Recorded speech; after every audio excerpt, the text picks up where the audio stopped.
Jharkhand high court ಮಹತ್ವದ ತೀರ್ಪನ್ನು ನೀಡಿದೆ.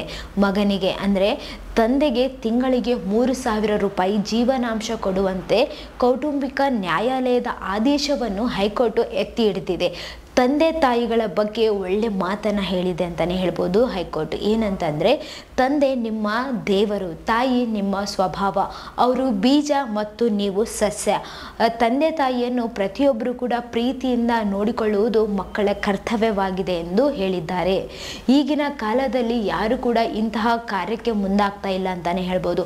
ಎಷ್ಟೋ ತಂದೆ ತಾಯಿಯರು ರೋಡ್ ಮೇಲೆ ಪಾಪ ಮಕ್ಕಳು ಚೆನ್ನಾಗಿ ನೋಡ್ಕೊಳ್ತಿಲ್ಲ ಅಂತ ಹೇಳಿಬಿಟ್ಟು ಹೊರಗಡೆ ಬಂದಿದ್ದಾರೆ. ತಂದೆ ತಾಯಿ ಇಲ್ಲ ಅಂತಂದರೆ ಮಕ್ಕಳು ಎಲ್ಲಿಂದಾನೇ ಬರ್ತಾರೆ ಹೇಳಿ?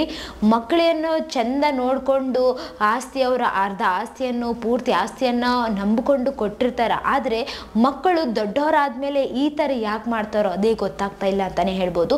ಎಷ್ಟೋ ತಂದೆ ತಾಯಿಗಳಿಗೆ ತುಂಬ ನೊಂದ್ಕೊಂಡು ಬಿಟ್ಟಿದ್ದಾರೆ, ತುಂಬ ದುಃಖ ಆಗಿದೆ ಅಂತಲೇ ಹೇಳ್ಬೋದು.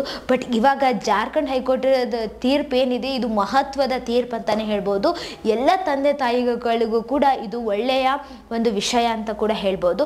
ಎಲ್ಲ ಮಕ್ಕಳು ಕೂಡ ಈ ಒಂದು ಹೈಕೋರ್ಟಿನ ಆದೇಶವನ್ನು ತಪ್ಪದೇ ಪಾಲಿಸಬೇಕಾಗಿದೆ ಅಂತಲೇ ಹೇಳ್ಬೋದು. ಸೊ ಇದೇ ಥರ ಮತ್ತಷ್ಟು ವಿಡಿಯೋಸ್ಗಾಗಿ ನಮ್ಮ ಚಾನಲನ್ನು ಲೈಕ್ ಮಾಡಿ, ಶೇರ್ ಮಾಡಿ, ಸಬ್ಸ್ಕ್ರೈಬ್ ಆಗಿ. Thank you.